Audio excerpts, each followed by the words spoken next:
do this. Let's do this. Let's do this. Good morning. 10 minutes of inspiration, empowerment, and motivation to get you through your day. Come on, people. Let's talk about it. My peace is my power. My peace is my power. Listen, y'all sitting here letting stuff fret y'all, stress y'all, take y'all out. Listen, some of y'all can't even think because you got headaches so bad because you're stressing and worrying. But today I'm talking about my peace is my power. The Bible says in John 14, peace, peace, peace I leave with you. My peace I give you. Come on, can we talk about it this morning? That's what God says to us. My peace I give to you. It's a gift to you. And here you are turning away God's gift to you because you stressing over stuff you have absolutely no control over. Come on, who am I talking to already this morning? My peace is my power. Listen, I'm tired of giving my peace away. I'm tired of giving my power away. I'm tired of stressing over folks who don't care nothing about me. I'm tired of looking at people who looking at me trying to figure out how you gonna make things happen for me. Listen, it is not my job to do that anymore. My peace is my power. I'm taking back my power today. I can't be in control over the United States. I'm not in control over the world. God gave me control over my world. And guess what? In my world, I choose peace. Who am I talking to already this morning? I'm only 2 minutes in, and y'all done already got me excited this morning. See, I get a little excited when I talk about my peace because for so long, I gave away my peace and my power to other people. Can I talk about it this morning? When I was growing up, my peace and my power was taken away from me because I started stressing over things that I could not control. As a firstborn child, y'all know how we are. We're the third parent in the house. And so what ended up happening is I learned how to put other people's needs before my own. See, wait, hold on. I got to turn my tea on. Okay. So I learned how to put other people's needs before my own. That was the first lesson when I was taught how to put other people's needs before my own. That's the first time I realized my power was taken away from me. Y'all, I'm already talking this morning. I learned early on how to put other people's needs and desire before my own. And so it was taught to me. Why was it taught to me? Because it was taught to my mama. Why was it taught to my mama? Because it was taught to my grandmother. As Black women, we have learned early on how to put the other needs of other people before our own. Y'all, they were teaching us how to give away our peace and our power. Come on, y'all. We learned this early on. And so when we started learning it early on, it became a badge of honor for us to be able to say, well, you know what? It's okay.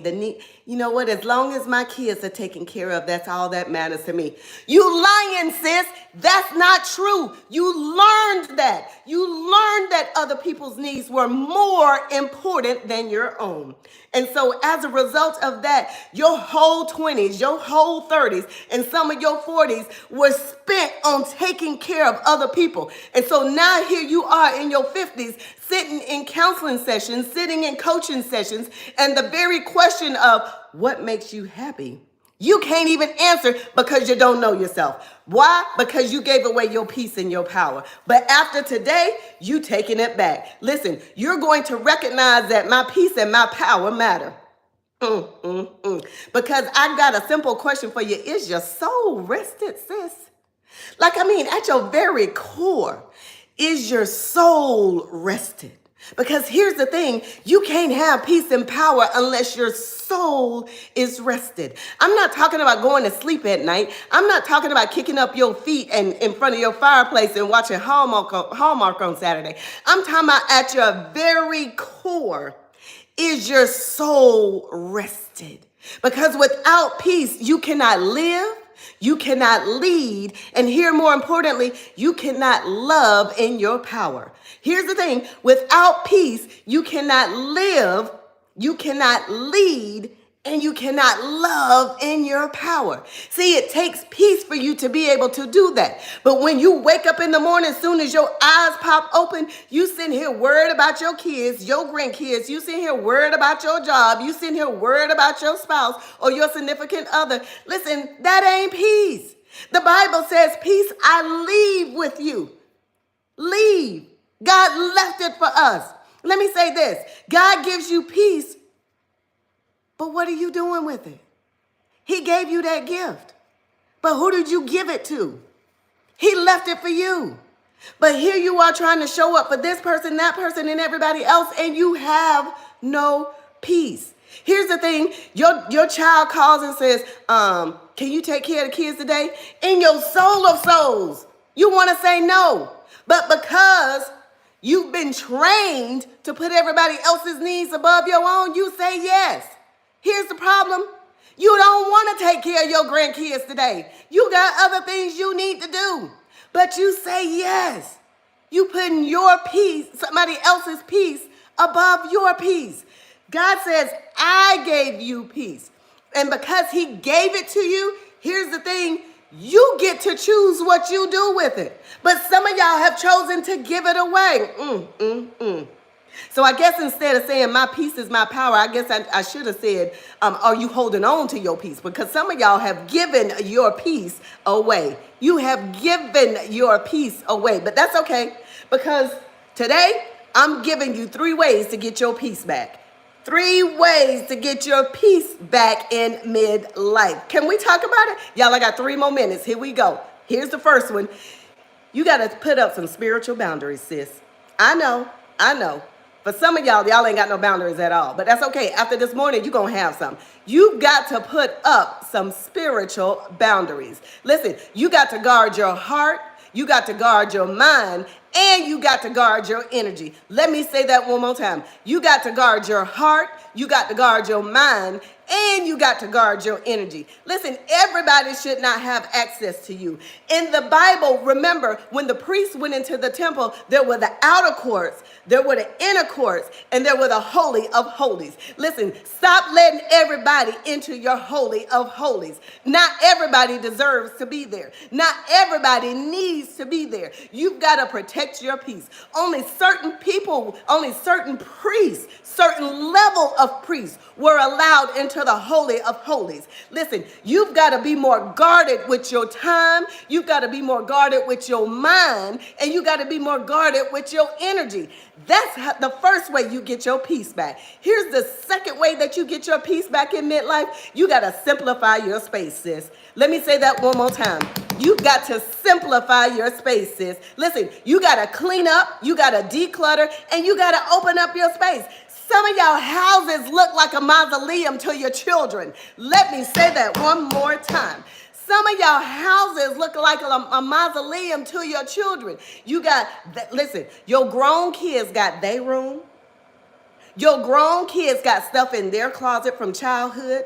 Listen, that's your house. When are you going to make your house look like your house? Your house should not look like the house that the kids grew up in. Listen, you've got to declutter, clean up, and open up your space. But not only do you have to do it physically, some of y'all got so much clutter in your house you can't even think straight. You're holding on to this. You're holding on to that. Listen, I did a whole series that told you in order to get more, you got to let go of more. In order to get more, you've got to let go of more. Stop holding on to them outfits that you know you can't wear. Stop holding on to your children's clothes that they wore back in high school. Get rid of it. You holding on to your son's Letterman jacket. If he want his Letterman jacket, he need to take it with him. Stop cluttering your house. You've got to open up your space. That means your space physically, you've got to open up your space mentally, and you've got to open up your space emotionally. You're so cut off. You're still holding on to things from your childhood. You're still holding on to things from your first marriage. You're still holding on to the way the girls treated you in elementary school. Let go. You've got to simplify your space. You've got to open things up. Listen, in the springtime, one of the things that we do here at our house, we open up all the windows. Why? Because we need to let the breeze go through the whole house. We've got to open up the house so that the breeze can flow through. Why? Because we've got to open things up. We've got to clean up and declutter. How many of y'all, just being honest with yourself, yeah, I'm still holding on to my baby's prom dress. I need to declutter. I'm just saying what I'm saying this morning. Here's the third way. Here's the third way you get your peace back, your power back. In midlife, you got to speak honorably to yourself. You've got to speak honorably, lovingly to yourself. Here's the thing, sis, you're a garden. Let me say that one more time. You are a garden. And the only way that you will grow is when you water yourself with the peace, joy, and happiness you deserve. What's that watering? It's the words that you speak to yourself. Have you ever been to a garden outside or been to a beautiful place where the flowers look all dry, like they needed some water? That's how some of you look. You all look like you need some water, but it's not the outside water of other people that you need. It's your own watering that you need to give to yourself. Some of you all need to start speaking honorably to yourself. You're drying yourself out. You look like dried flowers that need watering. It's the way that you speak to yourself that allows your garden to grow. Listen, peace is yours. Peace is not a privilege, it's your birthright. Let me say that one more time. Peace is not your privilege, it is a birthright. Why? Because the Bible said in John 14, peace I give to you. I leave it to you. God says, peace I leave with you. My peace I give to you. God gave it to you. It is your birthright. Peace is not a privilege. It's yours. But you need to stop giving it away to other people. So after today, I hope that you think about peace a little bit differently. I hope that you go in and declutter your house and call your kids and call them other folks and say, listen, you need to come get this, and this, because if you don't, it's going to be on the side of the road. Because after today, I'm creating peace and space in my life. For who? For you, sis. Get back your peace. Get back your power. You deserve it. All right, my time is up. Until tomorrow morning, I will see you with another daily spice here on the channel, The Empowered Midlife. Thank y'all so much for joining me. Make sure you share. Listen, y'all know a sister who needs to hear this information. We have got to be connected with one another. We've got to share with one another. This channel is just for us. That's right. So make sure you share this. Remember, I am trying to get to 1,000 subscribers by my birthday, and I can't do that without you. That's my 55th birthday to my 55th present to myself, is to have 1,000 subscribers by my birthday. That's what I want. So help me do that. Make sure you share this amazing word with another sister. She needs to hear it. She needs to realize she's got power, and in order to get her peace back, she's got to do some things differently. So until tomorrow morning, I'll see y'all. Remember to live life spicy. Okay,